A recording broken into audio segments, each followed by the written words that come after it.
పాకిస్తాన్ క్షిపణి రక్షణ వ్యవస్థలపై భారత సైన్యం దాడులకు సంబంధించి విశ్రాంత సైనిక అధికారి మేజర్ భరత్ రెడ్డి గారితో మాట్లాడదాం.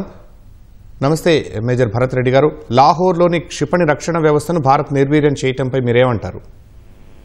సో నమస్కారం అండి. ఐ థింక్ మీరు వేరే న్యూస్ కూడా చూసి ఉంటారు. ఇప్పుడు మనకి ఏవైతే western borders and northern borders లో ఏవైతే కొన్ని పట్టణాలు ఉన్నాయో వాటి మీద కూడా పాకిస్తాన్ దాడులు చేయడానికి సాహసం చేసింది అన్న న్యూస్ ఇప్పుడు మనకు వస్తోంది. ఈ రెండింటిని మీరు కలిపి చూస్తే బేసికలీ లాహోర్ లో వీళ్ళకి ఇంటగ్రేటెడ్ సిస్టమ్ ఏదైతే ఉందో వాళ్ళ ఎయిర్ డిఫెన్స్ కి, వాళ్ళ ఎయిర్ అసెట్స్ ని కంట్రోల్ చేయడానికి ఏదైతే ఇంటగ్రేటెడ్ సిస్టమ్స్ ఉన్నాయో అవి లాహోర్ లోను సియాల్కోట్ లోను ఉన్నాయి. వాళ్ళు ఎప్పుడైతే మన మీద దాడి చేయడానికి ప్రయత్నం చేశారో లాహోర్ లో ఉన్న రాడార్ ఓపెన్ అప్ అవ్వడంతో మన సాయుధ బలాలు లాయిటరింగ్ మినిషన్స్ అంటాము, అంటే డ్రోన్స్ తో లాహోర్ మీద దాడి చేయడం జరిగింది. అండ్ దాడి చేసి వాళ్ళ రాడార్ ని నష్టం చేయడం జరిగింది. This is confirmed news coming from ANI also and other sources on the ground also. So basically Pakistan వాళ్ళ ఎయిర్ ఫోర్స్ కి ఏదైతే ఒక integrated systems, command and control systems ఏవైతే ఉన్నాయో ఇవాళ లాహోర్ పైన మనం కౌంటర్ అటాక్ చేయడంతో వాళ్ళ సామర్థ్యం ఏదైతే ఉందో ఎయిర్ అటాక్ చేయడానికి కానీ మిసైల్ అటాక్ చేయడానికి కానీ దాన్ని మనం డిగ్రేడ్ చేయడం జరిగింది వాళ్ళ. ఓకే, ఆపరేషన్ సింధూర్ తర్వాత పాక్ చేపడుతున్న కవ్వింపు చర్యలను ఎలా చూడాలి? సో నేను ఇంతకుముందు నిన్న కూడా ప్రేక్షకులతో అందరికీ చెప్పానండి, పాకిస్తాన్ కి ఒక ఎగ్జిట్ స్ట్రాటజీ లేదు ఇప్పుడు.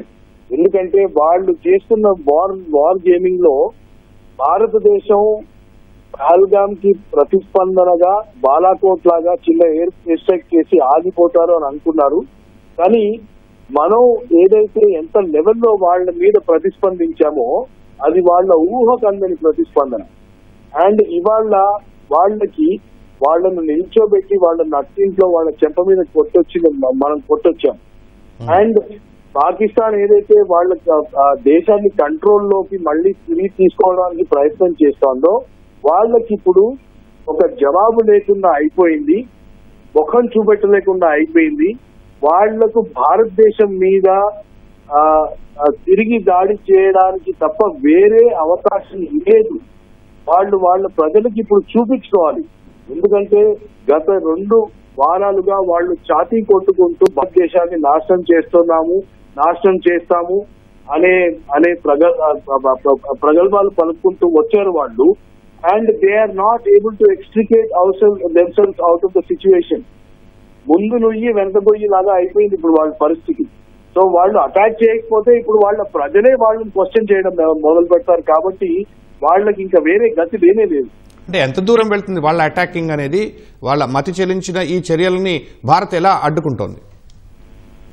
సో మీరు ఇప్పుడు చూస్తే నిన్న రాత్రి జరిగిన దాడులు ఏవైతే ఉన్నాయో మీ దగ్గరికి ఆల్రెడీ నేమ్స్ వచ్చాయండి? లేదు. ఓకే, సో బేసికలీ ANI ప్రకారం వాళ్ళు రిలీజ్ చేసే కొంచెం ఇన్ఫర్మేషన్ ప్రకారం శ్రీనగర్, జమ్మూ, సూరన్కోట్, అమృత్సర్, కపూర్తలా, ఇవే కాకుండా Ludhiana, Adampur, Bhatinda, Nal, Phalodi, Uttarlai, Bhuj, right probing attack చేస్తోంది పాకిస్తాన్. ఇది పాకిస్తాన్ దాడి కాదు, ఇది అందరికీ తెలవాలి ఫస్ట్. ప్రోబింగ్ అటాక్ అంటే మన ఎయిర్ డిఫెన్స్ చాలా చాలా బాగుంది కాబట్టి మన ఎయిర్ డిఫెన్స్ లో వాళ్లకు గ్యాప్ కనిపించలేదు.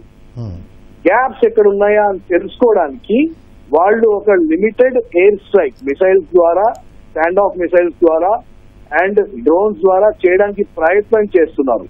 ఆ ప్రకారంగా వాళ్ళు ఈ దాడి చేశారు. ఈ దాడి చాలా సక్సెస్ఫుల్ గా మనం తిరిగి కొట్టడం కూడా జరిగింది.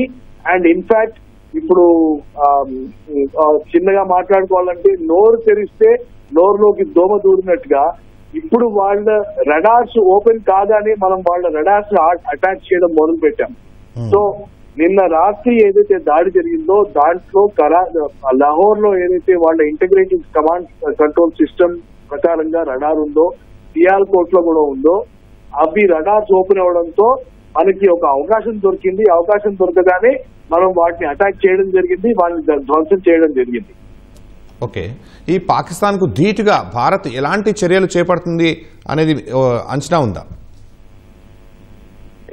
రైట్ నౌ మన స్టాండ్ ఏంటంటే, మనము ఎస్కలేషన్ కాకుండా కేవలం వాళ్ళ జిహాదీ సంస్థలు ఫ్యాక్టరీస్ ఎక్కడున్నాయో వాటి మీదే మనం దాడి చేయడం జరిగింది.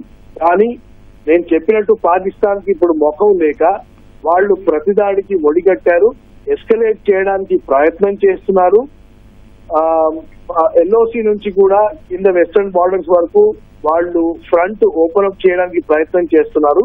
ఇప్పటి వరకు వాళ్ళ ప్రయత్నం సక్సెస్ఫుల్ కాలేదు. ఎందుకంటే వాళ్ళకి మన డిఫెన్సెస్ ఏవైతే ఉన్నాయో దాంట్లో వాళ్ళకి గ్యాప్ దొరకలేదు. అండ్ ఇది దాడి అని నేను ఎందుకు కాదు, ఇంకా ఇది ప్రోబింగ్ అని ఎందుకు చెప్తున్నానంటే, సాచురేషన్ అటాక్ అంటాం. సాచురేషన్ అటాక్ అంటే వీళ్ళు దీనికంటే ఇంకో నాలుగెత్తులు పైకి కూడా వీళ్ళు అటాక్ చేసే సామర్థ్యం ఉంది పాకిస్తాన్ దగ్గర. Right now they are trying to look at only gaps to send a concerted focus attack. ఆ ప్రయత్నంలో వాళ్ళు ఉన్నారు, కానీ వాళ్ళకి అవకాశం దొరకట్లేదు. కానీ ట్రై చేస్తూనే ఉంటారు. ఎందుకంటే వాళ్ళకు కూడా వాళ్ళ ప్రజల ముందు, ప్రపంచం ముందు వాళ్ళు ఏదైతే పోస్టరింగ్ చేస్తున్నారో దానికి సమాధానంగా వాళ్ళు ఒక ప్రతిచర్య తీసుకోవాలి. కాబట్టి ఎగ్జిట్ స్ట్రాటజీ లేదు కాబట్టి దీనికి చేస్తున్నారు. And Indian forces have already anticipated this. అందుకోసమే మనం వాళ్ళ డ్రోన్ అటాక్, మిసైల్ అటాక్ ని సక్సెస్ఫుల్ గా ఇంటర్డిక్ట్ చేయగలిగాము without any loss to our assets or to our people. And we were looking forward for Pakistan to escalate. ఎందుకంటే Pakistan escalate చేస్తే వాళ్ళ దగ్గర 4 నుంచి 7 రోజుల వరకు యుద్ధం చేసే కంటే ఎక్కువ సామర్థ్యం లేదు. And that will give us a beautiful golden opportunity to destroy Pakistan in totality. Right, major Bharat Reddy గారు ధన్యవాదాలు.